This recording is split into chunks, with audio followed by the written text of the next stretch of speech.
నమస్తే ప్రస్తుతం మనం మాదాపూర్లోని సున్నం చెరువు దగ్గర అయితే ఉన్నాం. ఏదైతే చూసుకుంటే ఈరోజు పొద్దున 9 గంటల నుండి కూడా ఏదైతే కాంగ్రెస్ ప్రభుత్వం వచ్చినాక హైడ్రా కమిషన్ అయితే ఏర్పాటు చేయడం జరిగింది. సో హైడ్రా కమిషన్ కూడా గత కొద్ది రోజులుగా హైదరాబాద్లో ఉన్న చెరువుల చుట్టుపక్కల ఉన్న బిల్డింగ్లన్నీ కూడా కూలుస్తూ ఉంది. సో ఈరోజు మాదాపూర్లోని సున్నం చెరువు చుట్టుపక్కల ఉన్న బిల్డింగ్లన్నీ కూడా కూలుస్తూ ఉంది.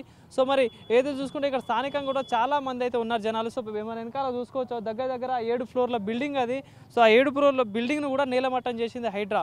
సో మరి ఏదైతే చూసుకుంటే భారీ ఆస్తి నష్టం అయితే కనిపిస్తూ ఉంది. ఇక్కడ స్థానికులు కూడా హైడ్రా తరఫున కూడా వ్యతిరేకిస్తున్నారు చాలామంది కూడా. ఇట్లా కరెక్ట్ కాదు ఇట్లా కూల్చడం. సరే కనీసం ఇన్ఫామ్ చేయాలి, కనీసం నోటీస్ పీరియడ్ ఇచ్చి కూడా మాకు దానికి సంబంధించిన లీగల్ డాక్యుమెంట్స్ మా దగ్గర ఉన్నాయి, దాన్ని ఇన్ఫామ్ చేస్తే మేము కనీసం దాన్ని లీగల్గా కొట్లాడతామని చెప్పి కూడా ఇక్కడ స్థానికులు చెప్తా ఉన్నారు. చిన్న వాళ్ళ నుండి పెద్ద వాళ్ళ కూడా పెద్ద పెద్ద బిల్డింగ్ల నుండి కూడా గుడిసెలు కూడా అటు చూసుకోవచ్చు విజువల్స్లో. ఇలా చాలా అటు చిన్న గుడిసెలు కూడా కట్టుకున్న వాళ్ళందరినీ కూడా కూల్చింది హైడ్రా. సో మరి ఇక్కడ స్థానికులు కూడా ఇందాకే చాలామంది ఆందోళన అయితే వ్యక్తం చేశారు. సో కొంతమంది అయితే పెట్రోల్ పోసుకొని కూడా తగలబెట్టుకోవడానికి కూడా ప్రయత్నించే పరిస్థితి ఇందాక మనం చూసాము. సో మరి ఈ హైడ్రాని కూడా కొంతమంది వ్యతిరేకిస్తున్నారు, కొంతమంది స్వాగతిస్తున్నారు. కనీసం నోటీస్ పీరియడ్ అయితే ఇవ్వాలి. సో ఇటు చూసుకోవచ్చు వెనకాల ఉన్న పెద్ద బిల్డింగ్ దగ్గర 7 ఫ్లోర్ల బిల్డింగ్ కూడా నేలమట్టమైంది. అదేవిధంగా చూసుకుంటే అటు సైడ్ ఉన్న బిల్డింగ్లు కూడా ఇందాక కూల్చేసిన పరిస్థితి కనిపిస్తుంది. అటు పక్కన ఉన్న ఆ బిల్డింగ్ మా లీగల్ నోటీసులు కోర్టు నుండి ఆర్డర్ తీసుకున్నారట. సో ఆ బిల్డింగ్ ఒకటి కూడా ఆపేశారు. దాని పక్కన ఉన్న బేకరీ షాప్స్, టిఫిన్ షాప్స్ అలా ఏవి చూడకుండా కూడా అన్నీ కూల్చేసిన పరిస్థితి కూడా కనిపిస్తూ ఉంది. సో ఇటు పక్కనే ఉన్న ఎవరైతే ఇక్కడ స్థానికులు ఏమంటున్నారంటే ఆ పక్కనే ఉన్న విల్లాలు కూడా దగ్గర ఒక 100 మీటర్ డిస్టెన్స్ ఉన్న విల్లాలు బఫర్ జోన్లో లేవు, కానీ 200 మీటర్స్లో ఉన్న మా బిల్డింగ్లే 200 మీటర్స్లో ఉన్న మా బిల్డింగ్లే బఫర్ జోన్లో ఉన్నాయా అని చెప్పేసి కూడా వాళ్ళు అడుగుతూ ఉన్నారు. దగ్గర చాలా వరకు మొత్తం స్మాష్ అయితే కనిపిస్తూ ఉంది. సో మరి ఇక్కడ స్థానికులు కూడా కొంతమంది ఉన్నారు, వాళ్ళతో మాట్లాడదాం. మరి హైడ్రా మీద వాళ్ళ ఒపీనియన్ ఎట్లా ఉంటుంది అనేది అన్న. సో ఎట్లా చూడొచ్చు అన్న, ఇక్కడ మరి స్థానికంగా చాలా మంది అంటే భారీ ఎత్తున అయితే హైడ్రా కూల్చుడు అయితే చూస్తూ ఉన్నాం. సో మరి ఎట్లా చూస్తారు ఇదంతా మీరు?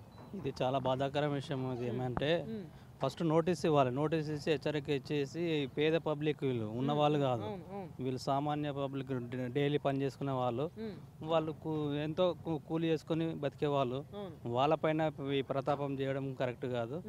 చర్య తీసుకోండి, నోటీస్ ఇవ్వండి, నోటీస్ పీరియడ్ టైం ఇచ్చి టైం ప్రకారం చేసేయండి. అలా చేస్తే అందరికీ సమంజసమే. అదే అట్లా కాంగ్రెస్ ప్రభుత్వం వచ్చినాకంటే సామాన్యుల జోలికి రాము, ఏదైతే పెద్ద వాళ్ళ మీదనే ఈ హైడ్రా అనేది పనిచేస్తా ఉన్నదని చెప్పేసి. కానీ ఇక్కడ చూస్తుంటేనేమో చిన్నవాళ్ళు కానీ పెద్దవాళ్ళు అందరి మీద కూడా హైడ్రా కూల్చోలైతే జరుగుతుంది. సో ఎంతవరకు కరెక్ట్ అంటారు? గవర్నమెంట్ లీగల్గా ఉండి లీగల్గా చేసుకుంటే అందరికీ కరెక్ట్ అవుతుంది. ఎందుకంటే వాళ్ళే ఇస్తారు పర్మిషన్, వీళ్ళే గుళ్ళ కొడతారు, వీళ్ళే చేస్తారు, అంతా చేస్తారు. ఇప్పుడు కరెంటు కూడా వాళ్ళే ఇస్తారు. కరెంట్ ఏమన్నా మనం వెళ్ళి తీసుకొచ్చుకుంటామా? అవి కూడా వాళ్ళు ఆ దృష్టికి తీసుకెళ్ళి చేసుకోవాలి వాళ్ళు, అంతే. సో మరి అంటే ఇదంతా FTL బఫర్ జోన్ అంటే చెరువుకి సమీపంలో ఉన్న ఇదంతా చెరువు గతంలో ఇదంతా ఆక్రమించుకుని అక్రమంగా కట్టుకున్నారు, అందుకే మేము కూలుస్తా ఉన్నాం అని చెప్పేసి కూడా ప్రభుత్వ అధికారులు చెప్తా ఉన్నారు. ఎంతవరకు కరెక్ట్? ఇక్కడ లేఅవుట్కి అప్రూవల్ ఎలా ఇచ్చారు గవర్నమెంట్? ఇప్పుడు వీళ్ళు కూడా డబ్బు కూడబెట్టుకొని తెచ్చుకున్న వాళ్ళే లేఅవుట్ చేసుకొని వీళ్ళంతా పేద పబ్లికే. ఈ విధంగా చేసి ఇప్పుడు హైడ్రా వచ్చేసి ఒక కొత్త సిస్టమ్ తీసుకొచ్చి పెట్టడం వల్ల ఇది వాళ్ళు కట్టడం అక్రమం అయితే ఇక్కడ అధికారులు ఇచ్చిన వాళ్ళ మీద యాక్షన్ తీసుకోవాల్సిందే కంపల్సరీ. ఎందుకంటే అది చేసి వాళ్ళపైన కూడా చేస్తే వీళ్ళు ఇంకో తప్పు జరగకుండా ఉంటుంది. ఆ విధంగా చేసుకుంటే బెటర్ అనిపిస్తుంది.